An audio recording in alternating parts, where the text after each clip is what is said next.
I should be back in school. How dare you!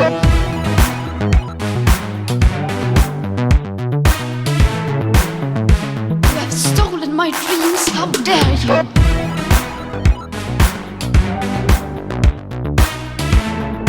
How dare you! It's a fruit basket.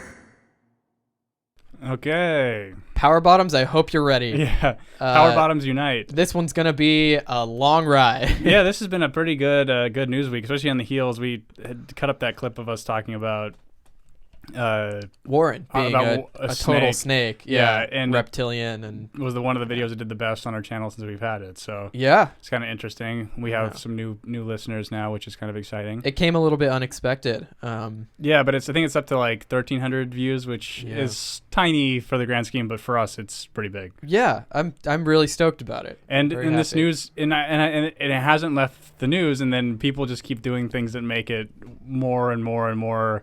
Like validates how snaky and terrible these people are.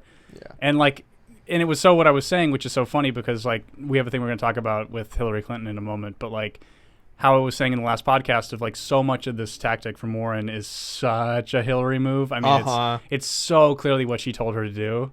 And yeah, so I guess we can just jump into that if you want. Oh, sure. Yeah, why not? Well, first off, this is to set the tone. This is how we feel about Hillary here. And this video made me laugh really hard, so we're gonna play it. This is a video of an elevator on the outside of it.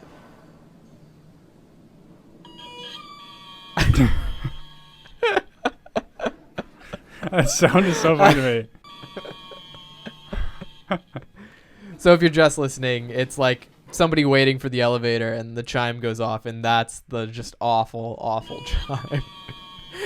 I was saying to you, it sounds like the Mandalorian sound effect that they use in every one of their compositions. Yeah. But yeah, so we'll go ahead and jump into this. Yeah, let's just jump into it. Going good a bit. Has Philip DeFranco died yet? I don't know. It died, I mean like the virtual sense, the digital sense of dying. Like people just ignore him now. I really do think the Covington thing was his downfall. It was like Tyler Oakley's Hillary thing, or yeah. Same with what's his face, the vlogging guy, Casey Neistat. Yeah, when he had that just absolutely embarrassing Hillary endorsement too. Yeah, it's so embarrassing. And what's so interesting, I saw him on the H3 podcast, and they were he out loud said, "She just sucks, dude," and it was like, yeah, she does. And so here's Ethan did, or Casey Neistat did. He said that. Yeah. Oh, okay. Yeah. So yeah. Because everyone's looking back on like, well, how did Trump win in the first place?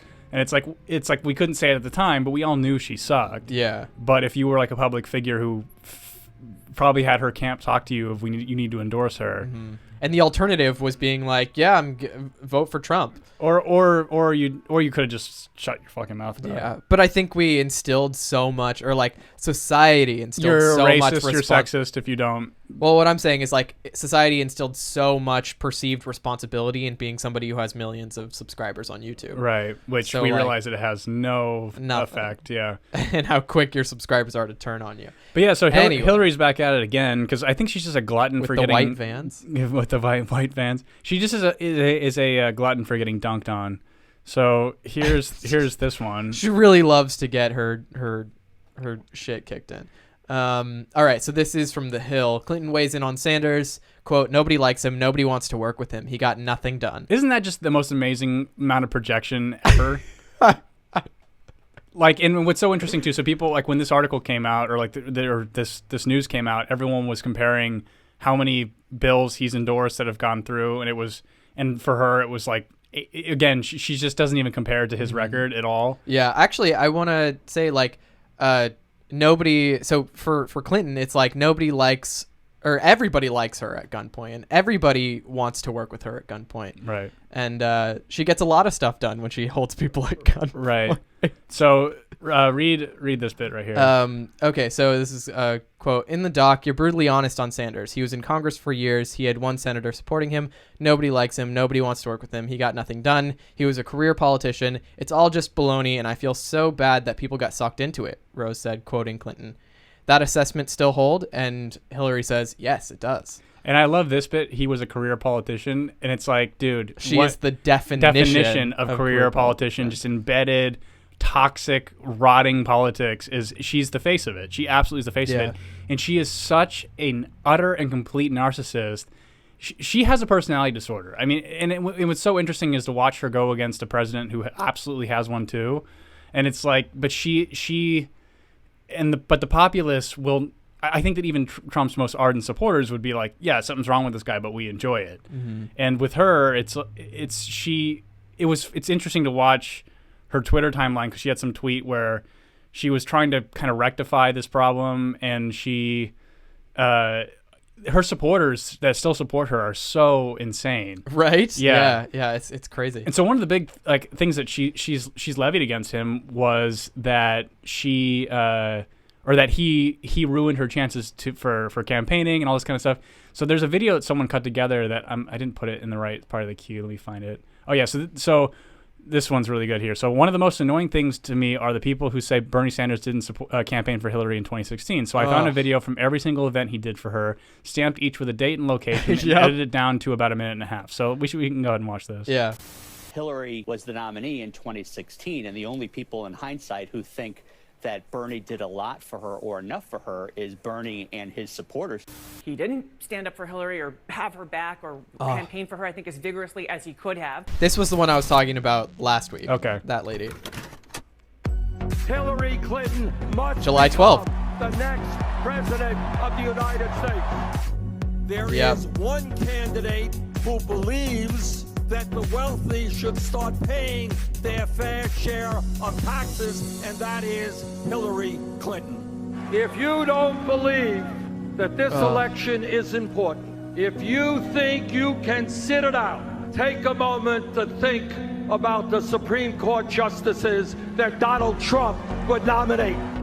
There was this lingering question at the end of the Democratic primary as to whether or not Bernie Sanders really meant it when he endorsed Hillary Clinton, whether he really meant it when he said he would work his heart out all over the country to get her elected. Well, he's been working his heart out, it's true. He started campaigning for Clinton basically as a full-time gig. He appears really to be flooring it for Hillary Clinton. Over 5 days, he did 14 events for her. I served with her in the United States Senate and know her as a fierce advocate for the rights of children, for women, and for the disabled. Hillary Clinton will make an outstanding president, and I am proud to stand with her. I want to thank Bernie Sanders. Isn't she just such a rotten so awful. And bitch? if you guys are just listening, it went through all the dates, and I counted like dozens of different days or different events that he was speaking at. Hello everybody. Hello Tom, hello Maya, hello Neononi, hello Dallas. Thank you for coming in here. Yeah, it's good to see all of you guys. But yeah, it's absolutely it's this weird part of the Democratic establishment that doesn't seem to understand that we have the receipts at our fingertips to prove that you are lying. Right. And what's so difficult about Bernie and what makes it so hard to support him is that he will not stand up for himself. But on the bright side for him is Tulsi will. And so she is now suing Hillary Clinton.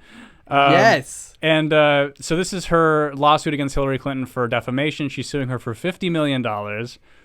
She probably won't win, but it's not really the point. I mean, Neononi made a great point separately to where he was saying that she's setting up 2024. Yeah. Where it's like when people just keep, because I think that she's predicting that it's so obvious that the Democratic establishment is not going to allow anything to be fair anymore. So she's setting 2024 to be a viable third-party candidate. Sure. And I think that what she's also banking on, and she would never say this, but this is my prediction, is that she knows Bernie's not long for this world. And then so she can take all of his supporters as well. Yeah. And plus, like, her crossover Fox support and her Republican support. And it's everybody. It's what I've been saying since we met her. Like, it may not, when we were at the event, when we met her, she's not going to be president now, but she will be eventually. Yeah. And if he picks her as a running mate and they win, then she might be more or sooner than we think. But Because I think that Trump's going to randomly drop dead. Like I don't think that either Trump or Bernie are going to live much longer. Do you think the amphetamines are going to give him a heart attack? Yeah, and he's like massively overweight. Trump, and eats, and eats just terrible food. And I mean, but the dude has a fucking stamina of a goddamn racehorse. It's incredible. So there's something going on. I think it's medication, but I think it's also like I think he's got like some brain stuff that just makes him just such a insane performer. And like and again, it's one of those things you watch. Like you look. It's been interesting to watch these. I'll go back to our camera to watch these campaign events and you look at you look at a Joe Biden event, who's the front runner, and he can hardly even fill like an apartment. And then Trump does a rally, and there's a fucking 30,000 people in a stadium, and it's filled, and he's doing like a stand-up routine. But anyway, so here's Tulsi's lawsuit, and this line that's underlined is one of my favorite parts of it. This line is, Tulsi Gabbard is running for president of the United States, a position Clinton has long coveted, but has not been able to attain. And that's such a drag, dude. It's such a drag. In October 2019, whether out of personal animus, political enmity or right? fear of real change within a political party, Clinton and her allies have long dominated. Clinton lied about her perceived rival Tulsi Gabbard. She did so publicly, unambiguously, and with obvious malicious intent. Tulsi has been harmed by Clinton's lies, and American democracy has suffered as well. Yeah. With this action, Tulsi seeks to hold Clinton and the political elites who enable her accountable for distorting the truth in the middle of a critical presidential election. Yeah. So again, like I don't think this will go really anywhere, but it's kind of like her Google lawsuit. But she's trending. Globally. It brings the attention to it. Not that she's actually going to get $50 million, nor she cares about it. Well, and then she sent a campaign email, which I'd pull up if I had it pulled up. But she basically said that like this is how you stand up to bullies, and I think that it was a direct kind of dig at Bernie, because Bernie put out this video of Biden recently where he was criticizing him for talking about cutting Social Security, and he's said this many times. And the Biden campaign claimed the video was doctored, which it so clearly wasn't. And then Bernie apologized to him. But there's another progression in that. Biden posted another video about like the truth, and then Bernie posted a second like comeback against Biden. I don't know if you saw those. That was like last night.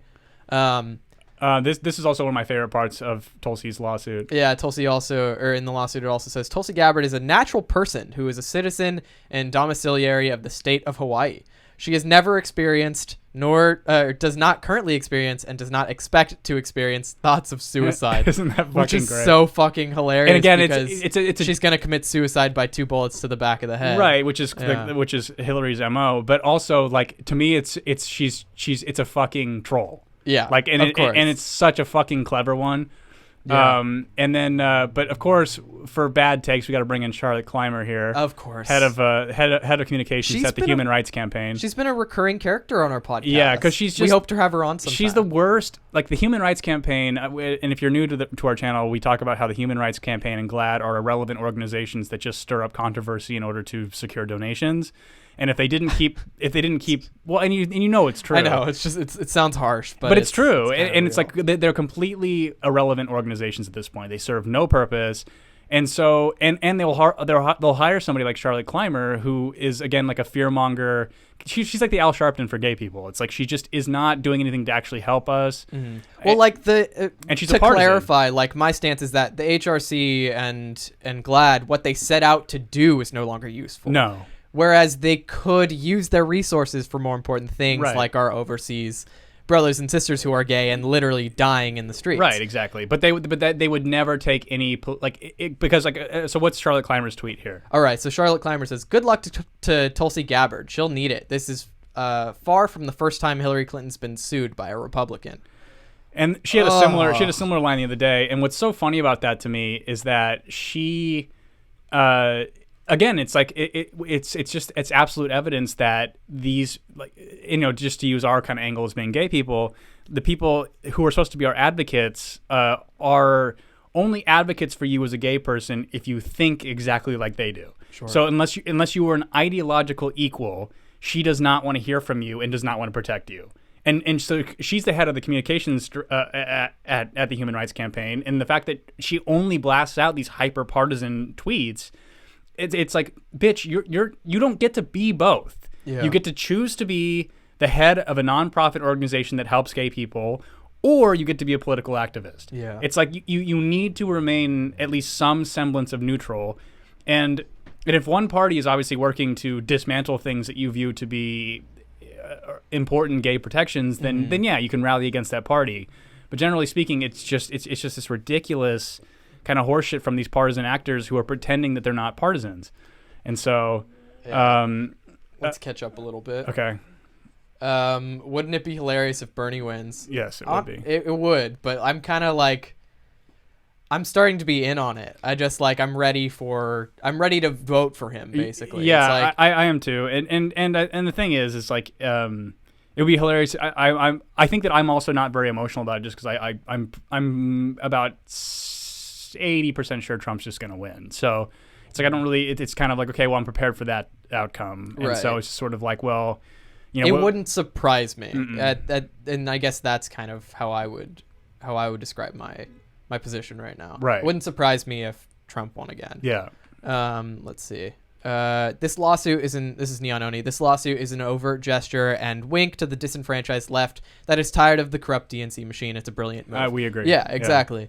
And like finally, like being able to expose that kind of thing with such like a trending thing, with Tulsi filing this lawsuit, everybody's talking about it. Even Charlotte Clymer bringing attention to it is good for Tulsi. Right. Despite calling her a Republican, which is just it's lowbrow. And again, she's not, and like that's the crazy part about it is like behind Bernie Sanders, she's the most progressive person on the stage. Yeah, she's like end all wars. Like Hillary's not a progressive. Yeah. She's really not.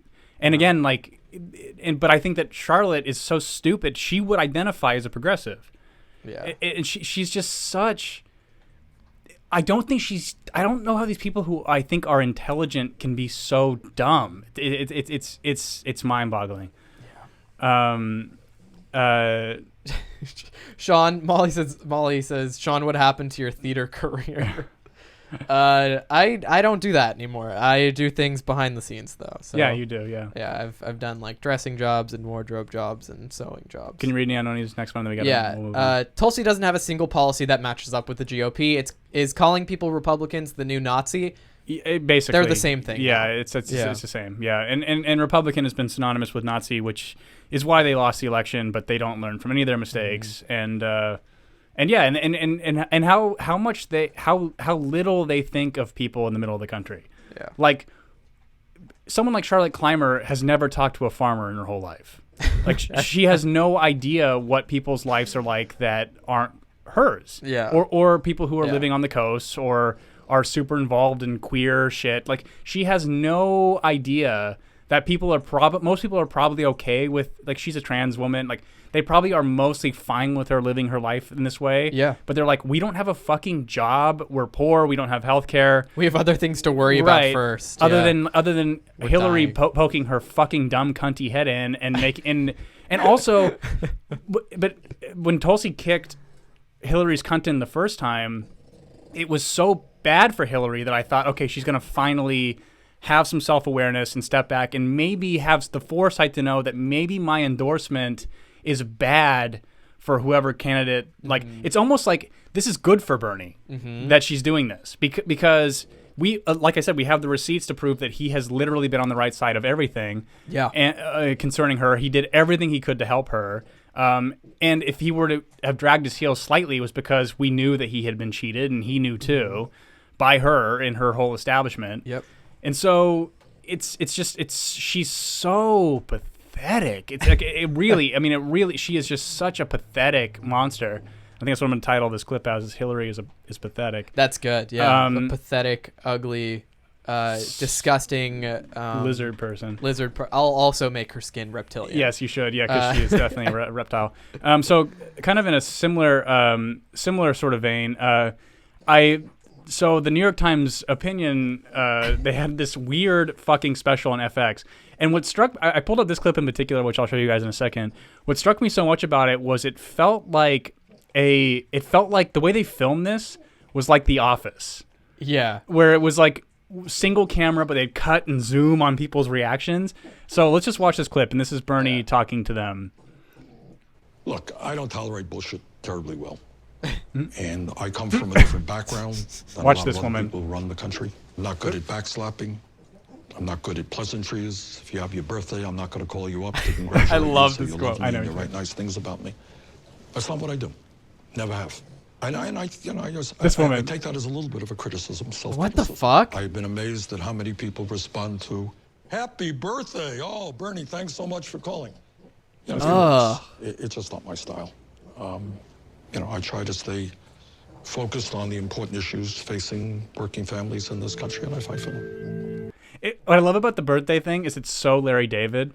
It's like, birthdays, we don't have to, like, happy birthday, Larry. We don't have to do that. It is very Larry David. But like I love just this woman here, because this is what's so officey about it, is this woman right here. So like watch her reaction. The eye roll. I take that as a little bit of a criticism, self-criticism. Like that could be like a reaction gif. Yeah. Why did she do that? Because this is all a fucking performance, as evidenced by who they decided to endorse. Yeah, exactly. Which is two Ding, ding, people. ding, ding, ding. And for them to pick those two, which is, if you're only listening, it's Amy Klobuchar and Elizabeth Warren. And the only reason why they did this was to seem woke. There's literally no other reason. Yeah. It's like we love the women candidates so much that we just couldn't pick one. Yeah. We just couldn't pick one. We had to pick both. And what I also love about this too is they invited Tulsi to come do this, and she told them to go fist fuck themselves, and she said no. And Bernie should have too, because look at how they fucking treated him. Yeah. It was and they had their mind made up about who they're like. There's another clip of them like doing this, like they were like writing their votes on paper, and then they were drawing them out. Like it was like some dramatic reveal of who they'd endorse, and they knew this is what they were going to do the whole time. Yeah, it was just such a complete production to just flex that we are so woke, and we think the two women candidates are the best thing that are running. Yeah, that video that we just watched was posted, I think, at like 10:15 p.m. on Twitter. Right. This op-ed thing came out at 11 p.m. that same night, the 19th. Yeah. So it's like, obviously this video came out, and then immediately, I mean, obviously they edited the video and stuff, but like the back-to-back sort of like, here's all of the interviews. Let's post our endorsement right away. It's awful. It's awful. It's a hell world that we live in. It's absolute hell world, and it's so like I don't really know what these people think is going to happen. It's like do they honestly think that? Like how do they really think that Elizabeth Warren stands a chance against Trump? Yeah, absolutely not. No, or Biden, who's like the one on the front, like he's gonna just melt down. And then Klobuchar is just so uncompelling as a candidate and a human. Mm-hmm. And she's so moderate that she might as like, considering where the Democratic Party is now, which is like very left. Yeah, she doesn't fit any of that. And they're both so such establishment candidates that it's like, why? And it's obvious why they would select establishment candidates, because they are the establishment. That's exactly it. And they want somebody to maintain the legacy that they're trying to build right now. Right. It's just so transparent. And at the bottom of the announcement of their endorsement, if you want to scroll to the bottom, it's so corny. It's like the very last line is let's see. God damn it. I know, it's fucking, may the best woman win. Miss Klobuchar and Miss Warren right now are the Democrats best equipped to lead that debate. May the best woman win. Awful. And it's like, how dare you reduce these people to just being... This is so interesting. There will be those dissatisfied that this page is not throwing its weight behind a single candidate, favoring centrists or progressives. But it's a fight the party itself has been itching to have since Miss Clinton's defeat in 2016. And one that should be played out in the public arena and on the privacy of the voting booth. That's the very purpose of primaries, to test market strategies and ideas that can galvanize and inspire the country. Ugh. It's just so transparent what they're doing here. Yes. Yeah. Absolutely. It's awful. And like, I'm surprised that women are not offended by this. That these two candidates are being reduced to their womanhood, because that's the only reason the New York Times is endorsing them. Right. And it's so clear, especially with that snarky final line. If I were to guess as to why they take this position, is that like the swing voters are suburban white people, and so like I think that, and a lot of the suburban white women went for Trump, and so they kind of are thinking falsely that suburban white women will go towards Warren or Klobuchar. Yeah, and I don't know why they would think that, because we already have a 2016 example of suburban white women not voting for a white woman. Suburban white woman. We already have that example. So like, why would they do this again? And continue to listen to Hillary for thoughts or advice or anything as if else. she has some kind of valuable opinion. And she literally has She's none. None. It's so bad. Like and I think this was a tweet that I saw, but I forget who tweeted it. Basically it's like Hillary is one of the only people who's been a candidate, lost, and then kept her face in the mainstream and just let out opinion after opinion and become like front page news weekly. Well, and again, it's like one of those things of like people get angry at Tulsi for just like cunt wrecking her every single time she does something stupid, and they're like, well, she's so deep in your head, and it's like she's clearly so powerful still. Yeah. People still listen to her. They still like her saying that about Bernie was the thing that dominated the news cycle. And it wasn't just Bernie people elevating it. It was the mainstream media like using her as this important voice of reason, which just by her statement alone, she's completely fucking insane and not self-aware. Like she is an insane narcissist who is just unable to accept the fact that she lost because she's horribly establishment, has absolutely destroyed the Middle East with her foreign policy decisions, and she's a fucking liar and Epstein, and the list just goes on and on and on. It's like, who the, like, fuck off. Like, if you want Democrats to win, shut your fucking mouth and fuck off to like the woods of New York and leave us all alone. Whoa. I mean, but it really, because how many times do we have to have this segment on this podcast? Right. Of Hillary, shut your fucking cunt face. As a treat. God as a damn. treat. Like, will you, like, Hillary, will you shut the fuck up as a treat? God.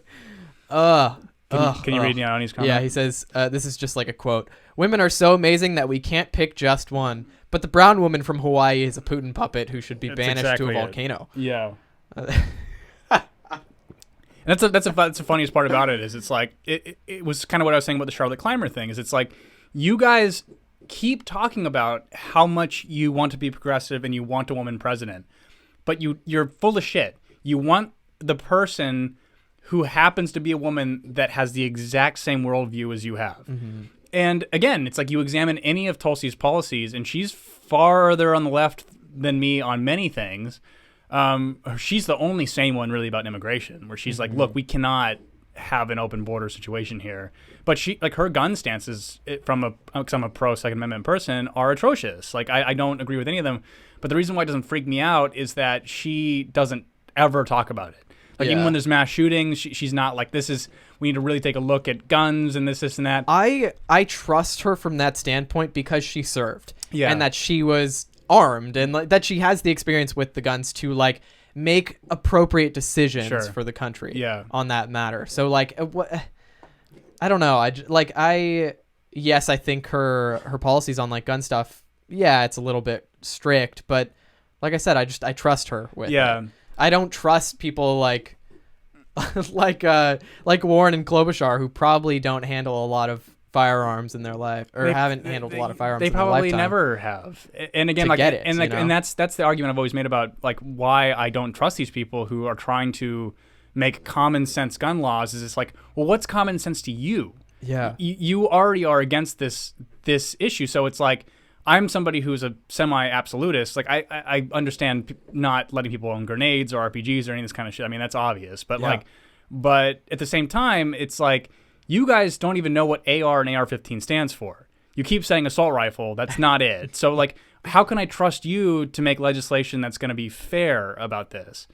But anyway, Hillary's a fucking dumb monster, and I should probably put the bookend on this or else this segment's going to go on for too long. Ding. Okay, so to answer Maya's question, I don't get it. What does Sanders have against birthdays? And basically what he meant is like, he's not the kind to do like these shallow pleasantries. No. Like if you have a birthday, don't expect me to call you and sing happy birthday to you. No. Is basically what he's saying. It's like, I'm not gonna do that, because that means nothing. Right. The real issues and the real like personal connections have nothing to do with me wishing you a happy birthday. Right. It's more so, how can I make your life better? Do we make each other's lives better? It's like he's more. What I understood is that it's less shallow. Right. His viewpoint is less shallow than just like this like these things that we do as humans that we're expected to do. Yeah. Are just so childish. Yeah. You know what I mean? It's like, because I'm somebody who kind of, I don't feel that extreme about it. But at the same time,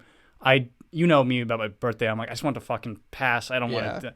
It's just like this. It's so this sort of infantile thing we have about humanity. Mm-hmm. But then to focus on these things, like I'm not talking about just birthdays. I'm talking about even just people who are just totally deranged over Trump being president or whatever else. It's like that's to distract from something that's probably in your life that's much bigger than this peripheral political experience that you are now projecting your shit onto, so you don't actually have to sit down and look introspectively about maybe what you're bringing to the table, which probably isn't a lot. It's like the perfect example of Bernie acting this way is when he and Warren were having that discussion right before the debates, and Tom Steyer comes up to them. Okay, yeah, good. He literally just that. Yeah, oh good, okay. Yeah. Yeah. It's he shakes his hand, and it's not like it's good to see you. Yeah, did you see the other one? The other one that he did with Tom Steyer was like up on stage with him, and then he just kind of pushed him away. No, enough of that. Stop. Yeah. I'm gonna check my note real quick because I feel like I'm missing something. No, totally. Get we were gonna talk about. You'll see. There's a interesting thought. It kind of goes into my thing on the gun thing. It's like I feel like in order for us to move discourse forward about these like big hot button issues, it's like we have to like make each other a deal. So like one of them, like one that I had in the note was like, we have to make liberals a deal. Like, for example, if you want gun control, we have to like, then you allow me. So I will honestly discuss gun control measures with you and how you want to restrict it. But then you need to allow us to have an honest discussion about obesity. Instead of turning, and that's just an example of something that you could have. Exactly. Yeah. It's like because the left has now turned obesity into this. You can't shame. You're healthy in any way. You can't shame people for this. And it's like I'm not looking to directly bully anybody, but as somebody who does believe in Medicare for all, we need to start also implementing an idea into the American populace that you need to have some accountability for how much you're taking care of yourself. Mm-hmm. And there's literally no personal responsibility put on us for our life decisions that are unhealthy. Because there are 40,000 deaths a month from obesity-related causes. And if you want to talk about gun deaths, you have to be open to talking about all deaths. Exactly. You can talk about drunk driving deaths as well. And yes. Although that's not really like a contested political argument. No, but again, it's like, look, still, because the amount of deaths from obesity-related causes dwarfs gun deaths by like just a staggering degree. Heart disease and like all this because being fat can result in so many different things. Like it's cancers, it's heart disease, it's heart failure, it's diabetes. There are so many different things, and I think we talked about the Jillian Michaels thing on the last one. Yeah. But yeah, it's and I put in the note too, like that. I feel like Lizzo is like. She's not a person anymore. She's like an idea. She's like this thing used in an argument opposed to actually being a person. Right. Because her public persona is so fake to me that I don't, and I think her music's good. It's just that like I don't believe that she even like anything about her whole existence is genuine in any kind of way. Well, I think maybe it is genuine, but in the sense that like she doesn't realize that she's being used as a pawn in arguments that are being brought about by the left or like the extreme left, saying like, you know, she's black, she's a woman, she's overweight, it's body positivity and all that kind of stuff, and acceptance for young girls. And how record labels see all those different things as marketable things, right? And they have milked it to the nth degree with her. But I feel like a lot of artists, or many artists, just don't realize that they're being used in that way. Right. Whereas people sort of like us and people who listen to the podcast, I guess, or gays who listen to the podcast, realize that like we don't want to be used as pawns. And so like we sort of distance ourselves from the mainstream or whatever. But I feel like she has sort of doubled down on the character that she's being painted to be. Sure. Because it's fun and it's profitable. And that second one's the more important one. Yeah. So for her to be this big, boisterous character makes her a lot of money and gives her a lot of listeners. Right. And maybe she doesn't realize that she's being used in that way. I think she knows. And I think she's leaning totally into it. Let's see. What are we on now? I don't know. I guess you can read Maya's comment. Yeah, Maya says, I disagree, and this was about the birthday thing. I think many people will be turned off by having a president who only wants to talk politics. Saying happy birthday on social media is meaningless, but a card or a call is special.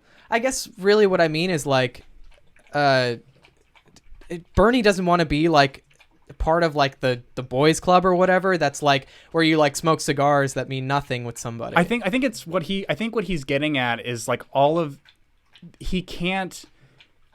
his message of what he's trying to do politically gets clouded by whether he's too loud. Mm-hmm. He's yelling too much. One argument that I hear all the time is like, does he ever smile? And it's like, shut up. And I think that's what he's talking about. Is we get lost in these semantics, and my policies are ignored. You know. And he's a good person, and we all know that. Yeah. Why do we need him to give us a call on our birthday? And again, I say he's a good person as somebody who like doesn't support a lot of his positions, or especially the way he wants to implement them. Yeah.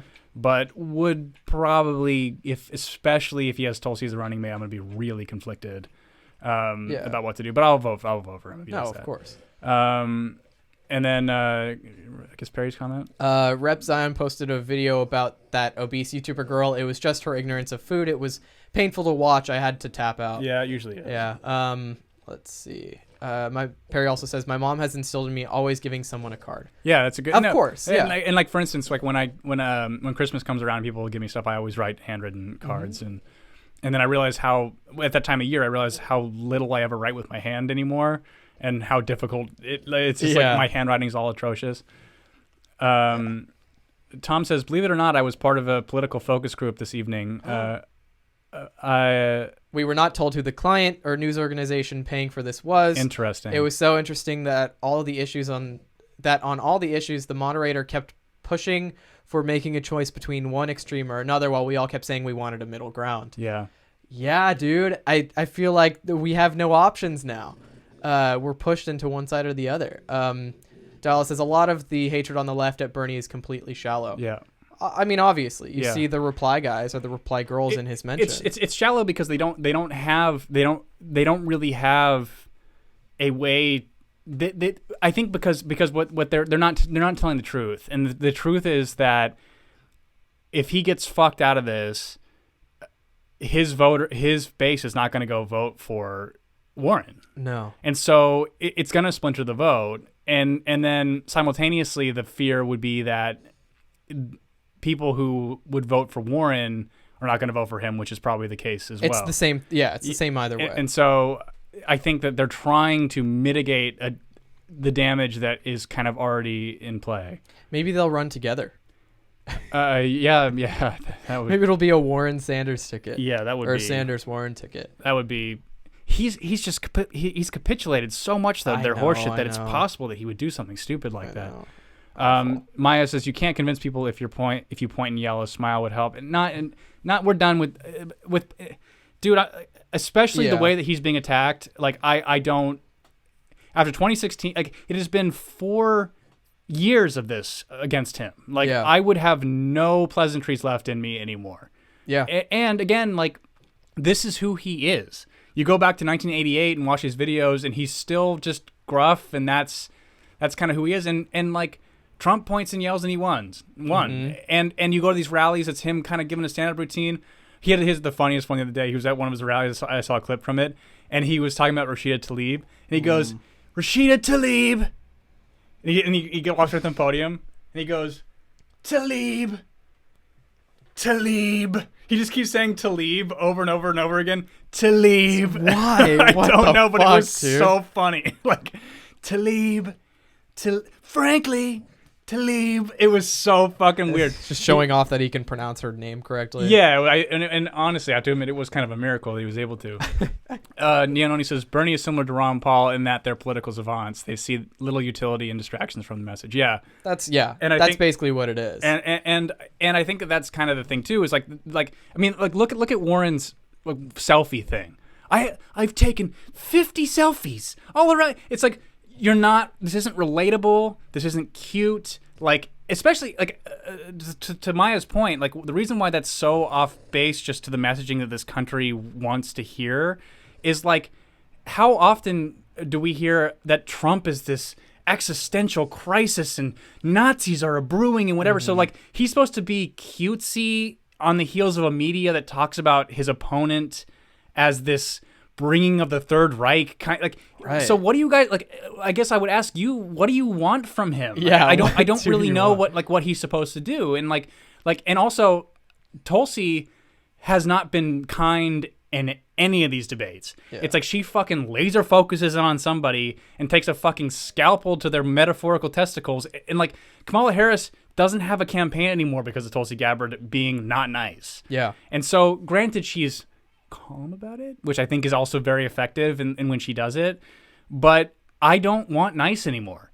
And who they're running against, you can't be fucking nice and seem like you can get steamrolled because he will fucking do it. Yeah. So I fully support Bernie being, I wish he was more intense than he is. Mm-hmm. Like he has come up every time that he has evidence that he is being directly attacked, he takes, I don't want to call it the pussy road. It's not even the high road anymore. It really is just like a weak position on something where you have ammunition to, like, the second Tulsi got attacked on that podcast, just that tweet was just laser focused and fire. Queen of warmongers. Yes. Yeah. And she got a lot of people to wake, because what's interesting about it is before Tulsi did that, people still took Clinton seriously, and it was interesting. Like, even my parents, who remember when Hillary was running, they would say things like, Hillary's this really well qualified, she deserves this job, all this kind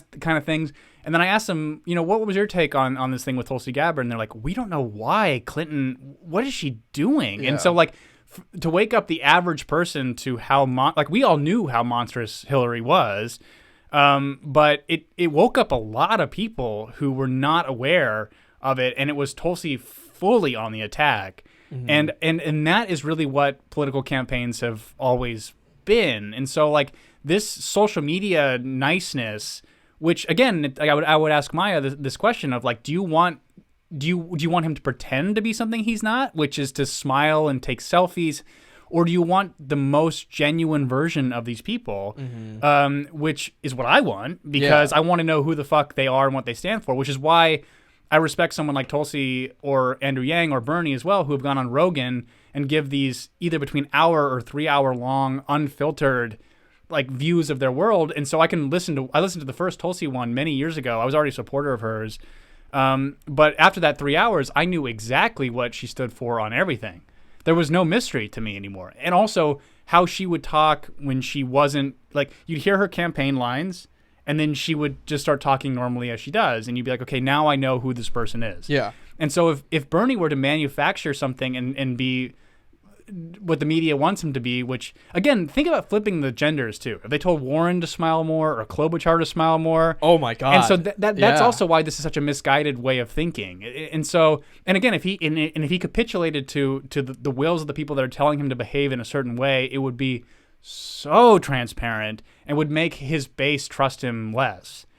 And so I'm not really sure what that impulse is for people to want him to behave in that particular way. Yeah. What do we have next? So this is interesting. So there was how do you pronounce this company's name? Comme des Garçons. Yeah, so they're a Japanese company and they decided to have a fashion show. They did a runway look where basically a bunch of white models came out wearing wigs that feature cornrows. Right. Here is the CNN article. One of the lace front cornrow wigs worn at the Comme des Garçons show this week that Paris in Paris that has come under criticism. Okay, so it's a picture of first him. off, so this cultural appropriation thing, if you go back in history, every single culture had dreadlocks and hair braiding, and like Vikings, before they even interacted with black people, we know they had dreadlocks.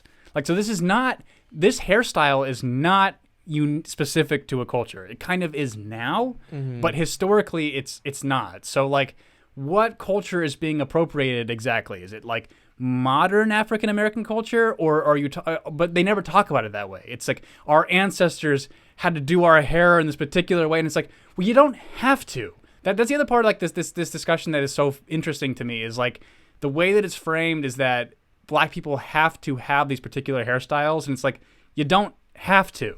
Like, and so like white people, because they have straight hair, they are choosing to appropriate black culture or whatever else, and it's like, you can, like, I think like Nina Turner, who is Sanders' campaign, not his advisor, but like his spokesperson, essentially. She's a black woman from Ohio. She just shaves her fucking head and bleaches it blonde, and she looks like a fucking badass. It's like, no one has to have any particular type of hairstyle, and so it just like this cultural appropriation thing is just so... Well, the title of the headline is CDG criticized for cultural appropriation for using lace front cornrow wigs. So basically, yeah, maybe there's some more pictures if you scroll down. What I love about too is like, let's look at all the white models, and look how they know it's a bad decision. So right. Look at this kid's face. Look at this kid's face. I'm glad they didn't reveal their names. Look at these two. I think they had the foresight to know that this is not their fault. But then look, they have a black person black guy, wearing I mostly want to talk about how fucking gross awful these outfits are. Dude, I don't know what happened to them, but like, I used to really, really love their stuff, and it's become that clown costumes. Right. Anyways, like, the white people are wearing blonde cornrows, and this black person, this black model who's modeling for CDG is wearing black cornrows. But what I find most atrocious is the placement of these wigs and how terribly they are worn. Like, look how low on each of them. Look how low it's worn on their forehead, and also, you can still see the lace. Right. Well, what's interesting is this one's not done poor. Like they didn't. No, it looks great. It's like they didn't thread this one all the way. Yeah, on the white people, it just looks. This bad. one looks okay in the back here. It's still too low though. Yeah. Like, your eyes are supposed to be halfway down your face, you know, with your hairline. It's like you have the symmetry of from top to bottom, but like, did they just like not? Did they know it was a bad decision? And so they made it look bad because they're trying to say that white people can't pull it off, or like what's the? I don't think there was that much here? foresight that went into it. I mean, maybe that's, yeah, I'm just reading too much into it, but like, the two white people that are in this photo with their blonde cornrow wigs look awful. The wigs are not styled well. It's like, or not necessarily styled well, but they're not placed well, and they didn't cut off the lace. It's like, what are you doing? I remember what my prediction was of why they did this hairstyle. Like I said, it kind of looks like an Egyptian thing. Mm-hmm. Do you remember I said that about it? Yeah, so like you can read. Dear all, my inspiration for the CDG show was Egyptian prints, a look I found truly beautiful and inspirational, a look that was an homage. Never was it my intention to hurt or offend anyone ever. If I did, I deeply apologize. Yeah. Yeah. Yeah, Maya says maybe they knew it would get them more press. It could be outrage marketing, but like, I don't think that they. No. The designer wouldn't post that. Well, because this person got thrown under the bus, because it's like, well, you should have known, and it's like, people also they ascribe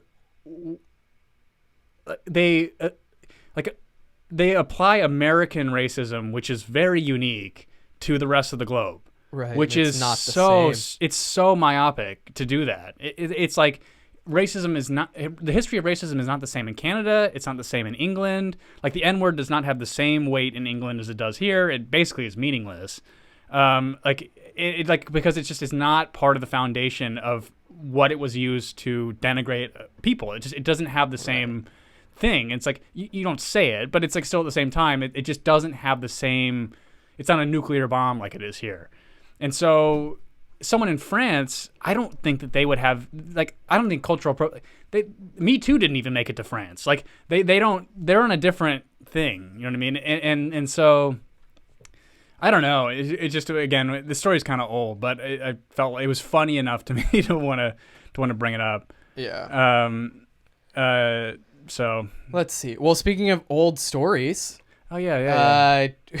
Gwyneth Paltrow a week ago released a candle that's scented off her vagina. Gwyneth Paltrow has released a vagina candle naturally. And the quote is, "It smells funny, gorgeous, sexy, and beautifully unexpected." That makes me want to vomit, dude. I don't want to know what your vag smells like. She's either brilliant or she's insane. I don't really know which one it is. Well, they sold out. Yeah. So, and it's a $75 candle. Fucking A. I know. It sold out, and so now somebody's selling theirs on eBay for $300. Oh my God. Well, because doesn't the candle just say "my vagina"? It says "this smells like my vagina" or something like that. Yeah, this smells like my vagina candle. Beauty, goop.com, US dollar, $75. So Gwyneth Paltrow has made a strong business out of her vagina. She, through her wellness platform Goop, introduced us to the concept of vaginal steaming, jade vaginal eggs, and of course the elusive sex dust moon juice. Right. Okay. Now, new for January 2020, we have the vagina candle, which is already sold out, prompting a wait list. According to Paltrow, her "This Smells Like My Vagina" candle is a funny, gorgeous, sexy, and beautifully unexpected scent. There's something about the beautifully unexpected. With like, ooh. Okay, so this was also what I found interesting was the ingredients that went into what it's supposed to smell like, which all of these ingredients are very masculine. So geranium, citrusy bergamot, and cedar. Yeah. Absolute juxtaposed with damask rose and ambrette seed. The goal, the Goop description optimistically reads, is to put us in mind of fantasy, seduction, and sophisticated warmth. If you do manage to buy one, though, the wait list, it'll cost around $75. Yeah. My Kundal would have been a better name, says Neon. So Gwyneth Paltrow, I was reading this article before we started. Obviously it says right here, but she had a lawsuit, let's see, when was it? September of 2019, that forced her to pay $145,000 in a settlement because she was basically like lying about the effects of her products. Oh, yeah. And I'm sure, maybe you guys I think that started with the Jade egg thing. Jade eggs, yeah. Over vaginal eggs, the website had made unproven claims that it like healed your vagina. And you like put it in your pussy and just let it hang out there? Is that kind of what they do? Yeah, exactly. Okay. It's like a yoni egg. But like you could do like Kegels with it. That'd be like good for your people vagina, do it all the probably, time. They put a weight on the end and there's like a chain connecting. Okay. Oh, to stretch your dick out? No, your vagina to strengthen the muscles. Why would you put a weight on your vagina? No. You put the egg in your vagina. And then a weight, and then you try to hold it. You hold the egg, yeah. I see. But anyway, she like was basically lying about not lying, but like she claimed that her product would do a certain thing and it's not scientifically proven, which is like an FDA violation. So she had to pay out stuff. And it's like, you really are pushing the boundaries with this vagina candle. They need penis candles. What would that smell? That would smell awful. Yeah. Well, it depends. Like, because even like freshly washed penis has a fragrance. It's more like the ball sack that smells, though. It's the grundle. It's the underneath bit. It just collects. It's like really close to your asshole, and then the in between leg part just collects nightmares. Stinky. So it's especially after a good 2-day bender. A 2-day bender of just not showering, and you're just like drinking like cheap gin and just What this is very specific. Yeah. And then you give your taint like a little swab and to take a sniff. That's so gross. It's only smells, Sean. No, it's not only smells. But yeah, no, it was interesting. I was looking at these pictures from the Golden Globes because there was a big hoopla because Brad Pitt and Jennifer Aniston were kind of like laughing and palling around, and then they had like this photo album of like Brad Pitt through the years and who he's dated, and I forgot that he dated her. Oh yeah. And what I want to show you is what he looked like while he was dating her. Oh my. Okay. Because it's so perfect. Wow. Oh yeah, I remember this where they looked like exactly the same. Yeah, and then he has like a take me to the manager haircut. Yeah, I remember this. That was, I mean, still hot, but it's just like she just it always just looks so miserable. Yeah. I really don't know what's up with her. Was she a child star? No. I don't think so. I wonder. But she was in Royal Tenenbaums. She was really good in that. Yeah. But I think she was kind of playing herself a little bit. But yeah, I don't really know what her deal is. He says Jewish penis candles wouldn't work because all the wicks would be out cut off at the factory. Wow. I was saying to you the other day, like, what is it about like uncircumcised penises that are much more threatening? Oh, like because they have like the mystique. Because if you say like, oh, he's got like a 10-inch dick, you're like, Jesus. If you say like a 10-inch uncut dick, you're like, Jesus. Whoa. Yeah. There's like something about it that's like a lot more threatening. Yeah, and I was saying to you, I think it's just like the mystique. Like, what are you hiding in there? Yeah. Like you've got 10 inches. That's not how it works, but you've got 10 inches of foreskin. Yeah, you get like a 10-inch anteater on hanging in between your legs. Let me check the note again real quick. Yeah, do we even have anything else? I thought we covered everything. I think we might have. We kind of blasted through that one. Oh, I did want to talk about the Richmond, Virginia protests, the Second Amendment thing they went and did. Oh, yeah. So Ralph Northam, he's the governor of Virginia. Sure. The guy who did blackface. He had some weird law that he can probably help me with this, but he had some like weird kind of Second Amendment stuff that was like, I think it might have had to do with like him supporting some of the ideas around like red flag laws or something interesting that way. But anyway, there was this large Second Amendment protest where people would just show up because you can open carry there, so it was like tons of people just open carrying assault rifles and whatever. I saw a guy with a 50 cal. I mean, like really, some people went pretty far out, but I was like, oh no, like because someone's gonna do something fucking stupid. Because they're all armed. Yeah, and the way the media was talking about them, it's like, oh, this is a white supremacist rally, and then so the good news of this whole thing is like there were black people with guns, there were white people with guns, it was a really diverse group, and then nothing. It went off completely peacefully and without a hitch. And thank God, yeah. And the media seemed completely disappointed. Well, yeah, that's why like it showed up on my Twitter feed for like 10 seconds and it was gone. Yep. Because nothing happened and there wasn't like an outbreak or anything. No. Oh, speaking of outbreaks, let's talk about the coronavirus that started in China and has now made its way to the U.S. Yeah, and so it was interesting when this was happening. So this is very much like a SARS situation. But what was interesting about it is they didn't initially. So they went and tried to trace like patient zero, and they traced it back to this like fish market, like open fish market. But then they were starting to find patients who were getting infected with this coronavirus that had not been to the fish market, which then confirmed the fact that it can be transferred from human to human. Yep. And now we have the first confirmed case of it here in the United States. Yeah, it's basically like a pneumonia-like virus that is transmittable between human beings. 17 people in China, I think, as of the last time I read about it, have died, and now one person here is infected. Before we begin, Neoni says red flag laws. This is what they were trying to push.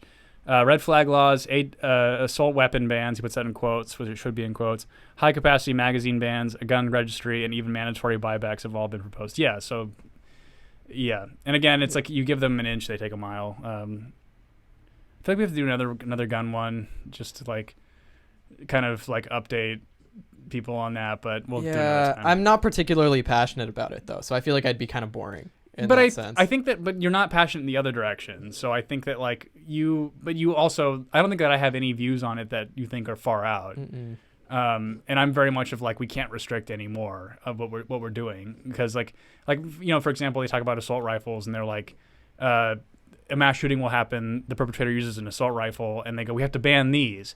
But then you look at the amount of people that die from assault rifles or die from handguns, and they're not even close. Handguns kill way more people.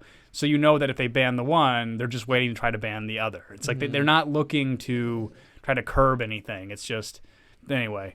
But yeah, this coronavirus. So it's going to be really interesting because, but I'm a little into the idea of a global pandemic. Oh, great. Yeah, good to know. My black pill sensibility. Yeah, let's just thin out the population. I think we need it a little bit, or just something. Awful. Yeah. Awful. I don't want that. I don't want to die. No, well, you wouldn't die. You're healthy. You're healthy and you're young. Oh, right. And we also live in like one of the richest countries in the world. Yes. So like we won't die. No. Right. Yeah, Asia get thinned out a little bit, maybe. America, excuse me? What are you calling for right now, Jordan? America has too much pride to let its people die from a pandemic, unless it's AIDS. Yeah, that one's okay. That one really killed a lot of people. It definitely did, yeah. Why not do a one-off or solo gun episode if Sean, who is clearly a commie, isn't into it? I might do that. Maybe I'll do like a concentrate on guns. Okay, all right. But I'm out of shit. I am too. I was hoping to make it to an hour, and we just barely did. So, thank you for everybody who subscribed recently. If you haven't, subscribe, hit that bell. We're here every Wednesday at 7 p.m. We are also on the podcast app and SoundCloud. Oh, and if you feel compelled, no pressure to do this, go to the podcast, because we had a few people, like, I think people who we said something that made them really pissed off went and reviewed the podcast on the app. Recently? We're at 4 stars, but like we have like 2 not written. Oh yeah, I know like that. Like 1-star reviews that are fucking us up. So if you can go on the podcast app and just like, you don't have to even write a review, but just do 5 stars if you like it. That would be much appreciated. Yeah. But yeah, so that's it, and we'll see you everybody next Wednesday at 7 p.m. Pacific. Goodbye. This is all wrong.